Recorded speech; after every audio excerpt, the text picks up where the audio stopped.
Hi, I'm Tyll. I've been on the road 4 years now. We're going to take a look at my rig, Putt. Putt is a 2005 Morgan Olson step van.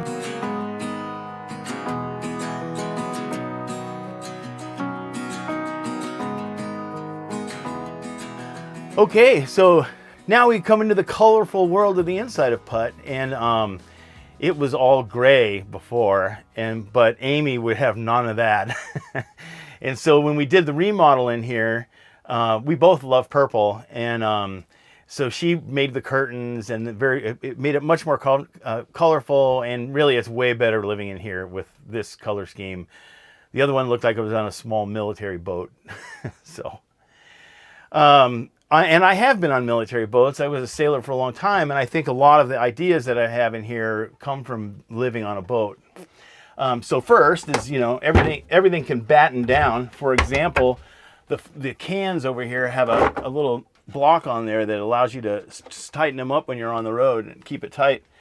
And then a simple latch on the roof that goes through the handle, and then a dog there that keeps it in place when I'm going down the road. And most of the latches in the vehicle, as you can see, are those kind of little dogs.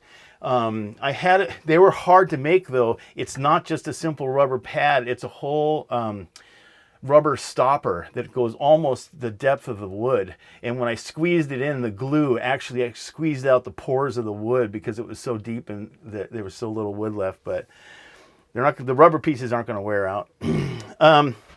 And then I have a fridge, of course, right here. And it's a Nomadic fridge, a fairly large one. It works great. I have had no problems with it. I don't have a freezer, so I don't freeze anything. Also, this end of the counter comes down, so I have even more counter space. So for cooking, I have this gas burner right here. And this is a great little one. It's a Coleman.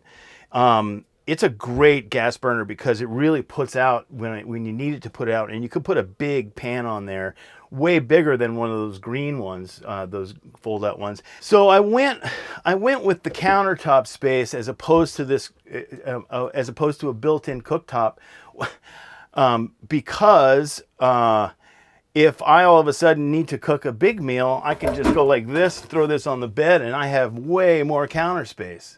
So it makes a lot of sense to me that way. Also, I think it would have made the building of this top quite a bit more difficult. And I have stuff that's below here. I have a 3-stage water filter. The back of these drawers come to about here. So also, if I need to redo something on this countertop, I can undo 2 screws here and 1 on the water pipe, and this whole lid comes right off. And then if I pull the drawers out, it's an empty frame. So drawers, typical drawers, which you'd expect. These are silverware and tinctures and bathtub stuff and cleaning stuff, pots and pans in this one. This was the one mistake I made right off the bat. That was going to be my garbage. And it was so hard to get a bag in and out of there. You couldn't fill it up much food. So I had no place made for a garbage. And I have a hook on the end of my spice rack that I just hang my garbage right now. So it's right there all the time. And then underneath the bed, of course, there's all this storage for food. I have canning jars. We did some canning. We took a lot of food with us underneath there. And I have a 60-gallon water tank, which is quite a bit, but that's 2 months worth of water. So that was the goal, that I could go out for 2 months at a time with this vehicle. And then a composting toilet. I absolutely think it's the way to go. I don't think we have to get up close and personal with it, but but it is it's easy to find ways to dispose of the waste. And 1 bucket lasts, if you push it a little bit, easily a month. So, and then I have my dad's favorite painting, the only piece of artwork I have in here. My dad was an artist and this is his favorite painting that he did, and it fit right in the right spot. So I got to keep that guy. Stickers, all my friends' stickers, they sticker my roof, and you'll see when you go to the other side, they sticker my wall up here. This is of my travels, so I'll start stickering around the vehicle slowly but surely.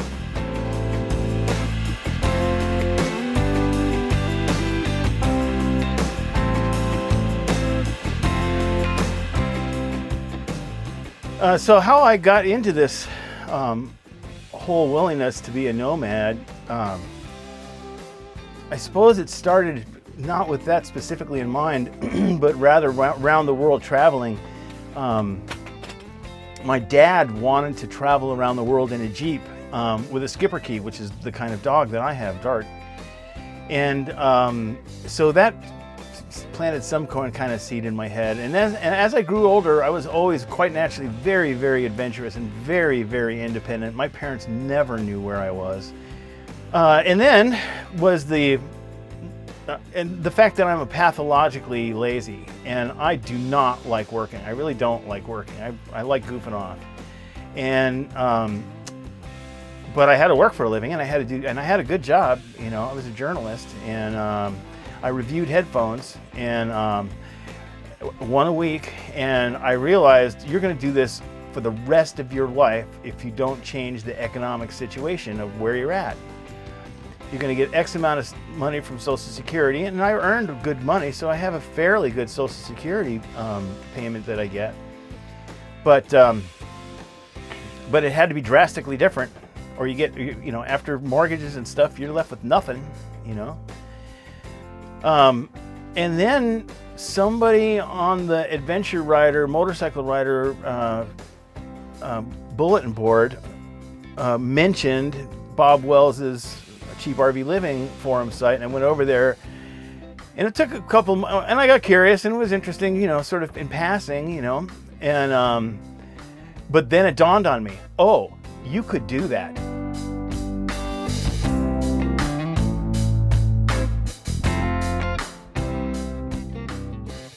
So this is the dining area. The first thing I'll say about dining areas is you must have 6 feet from the back of somebody's shoulders to the back of somebody else's shoulders. It's got to be at least 6 feet. I got to cheat a little bit because it goes into my bed cushion, but this was kind of predetermined, the width, and I just got the 6 feet in there, but I got it. This table is cool. It's not the original table. The original table I had this countertop on it, and it was quite a bit smaller, but when Amy and I were together, we really had to get a bigger one. So this is the old table out of her casita. This is really, you can't see it, but some dog food treats and stuff like that. This is my panel, the electrical panel. So all my DC fusing is here. And then it goes to the where it's going to. And in a rig, you know, you're never more than a step away from the switch anyway. You know, so you don't have to put the switches where the stuff is. You can put all your switches and fusing in a central location and do it that way. Solar comes in from the top up there and comes down through here, which this plenum right here, which has the charge controller in it, have a Magnum inverter charger. So anytime I plug into AC, it automatically switches over. Remote control for the inverter, and the display for the battery monitor, the Victron battery monitor. Then I have 4 6-volt golf cart batteries underneath this seat right here. So up top I have 6 100-watt panels, and as I said, there's 4 golf cart batteries. And it's a 1500-watt inverter. It has way more power than I really need. The last thing is that there's a very special characteristic of the truck, and as I said in the very beginning, I had to put in the window, and then I had all the plywood off the wall, so I had to decide how I was going to insulate it. And it has 4-inch thick, 4-inch steel studs in there. And what I did was I drilled about 5 1-inch holes in the steel studs in all the walls. And then I made sure there was gaps in the walls to go up into the ceiling up here. So in the walls, it's the outside aluminum, 1 inch of insulating foam, a 2-inch air gap, an inch of insulating foam, and then the 3/4 inch plywood. And up here, it's similar, but not quite the same. And then right here, there's another fan. And this fan will exhaust that area around this box. So when the sun hits it and starts to warm it up, I can actively throw the heat away. So it always maintains if I'm running my blower fan, it always maintains shade temperature in here. And that worked really good. And that would have been really hard to do in a bus.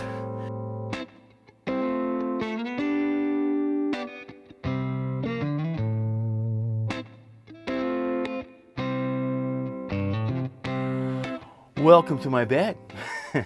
First of all, I love my prayer flags. These aren't exactly prayer flags, but they're kind of like prayer flags, and I just love the colors of them.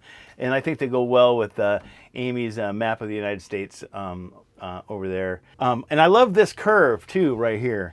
I put this curve in quite early, and I've really enjoyed having it. It allows me to actually reach through here and get a book off the shelf or something off the shelf, or get my glasses. If it came up straight like this, I wouldn't even be able to reach through there. So it makes a good handhold. You can see the paint's all worn off. There's the original gray colors underneath there. One thing you'll notice is it has these grab handles here and here that make it way easier to get in and out of bed. So you can pull yourself around when you get into bed. And then I also installed, there's a couple of reading lights on the headboard up there, or on the bottom of the shelf. And you can see these fans. There's a fan there, and a fan there, and a fan over there. So there's a switch box, a switch panel underneath over here where you can turn all those fans on and off. Those were Amy's hot flash fans. So it could be a veritable tornado back here if I turn all the fans on.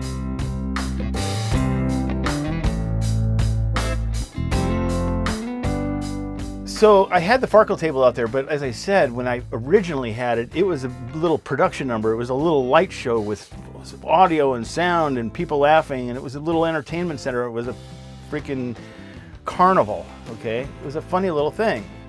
So I had that from our Burning Bear, our burner regional in Montana. And I loved it because I thought it did a good job of bringing people together. And I said, well, it was a great offering for the burner community. It'll be a great offering for the Nomad community. If I could fit it in, I'm taking it. And I could fit it in, and so I took it. The first thing I did on the road pretty much was that I went to Jamie's van build. And because I thought that was a really good idea. At the time, Jamie's van build was people come together for a couple of weeks on a voluntary basis and help each other out with their rigs, which is what this Van Aid thing is that I'm doing. So, I had a spare set of batteries. And so I knew I wanted to show up, I wanted to say hi to Jamie, and I wanted to give him the 2 batteries. And then I wanted to show him a picture of my Farkle hut and say, where do I belong? And so I did. I went in and gave him the batteries and showed him the picture of the Farkle hut and where do I belong? And he goes, right next to me. Because he thought it was a great thing for a central attraction in the camp. And I saw the need for this central place. That's the thing that it actually needed. And actually in the end, so I was more than happy and willing to put on a show. And the show that I would put on in the end, in my mind, is modeled most accurately as a community center.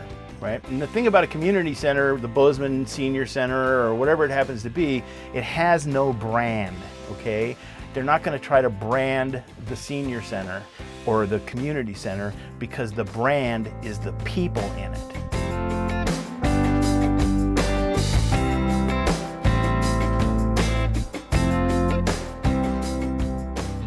This is a short body. It's pretty much the shortest of the full-size step van sizes. So it's only 11 feet and they measure it from the back of the seat to the back door. So it's 11 feet there. The advantage with it is if I can back into a parking lot that has a sidewalk on it, I can fit in 1 parking space. So I like that a lot. The other thing that's super important is, for me, was the stealth. So while I could roll around in the forest and it would be fairly nimble for a large vehicle, I could also go into the city and be totally stealth. And this is the most stealth vehicle type. And it's completely bare. My solar panels are attached almost directly onto the roof, so they're hard to see. And I've never had the knock.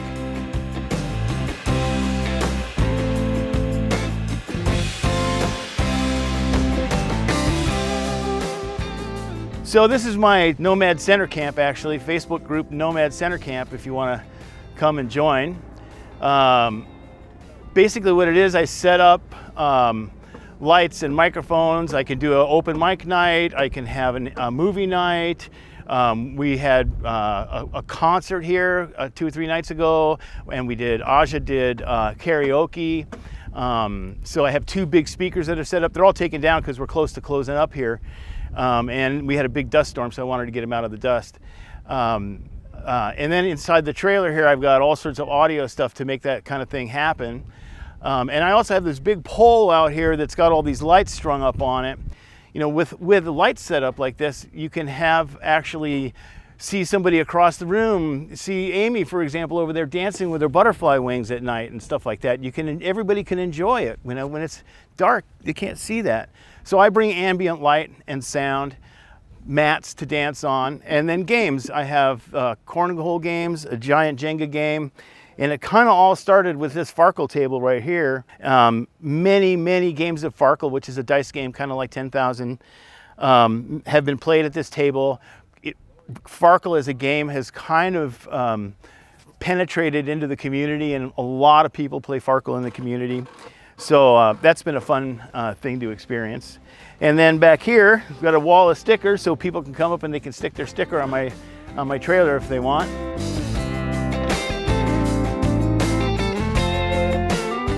Thank you, Chris, for the opportunity to take everybody along for the tour and to enjoy Putt and my trailer and my crazy ideas about community out in the desert and stuff like that. I really appreciate it.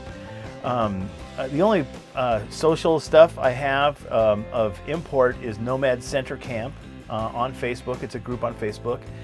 And you can keep up with all the events that are going on because I post as many events as I can find in the Nomad world on the events page of Nomad Center Camp. So you'll find Van Aid that we just had there, but you'll also find many other events. There's 10 or 15, maybe even, well, 10 or 15 events during the typical season that are substantial events, and there are quite a few others, and I'll do a better job as time goes on.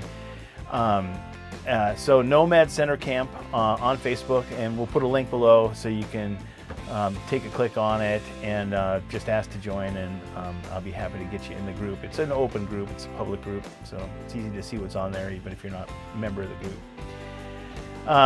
All right, thanks.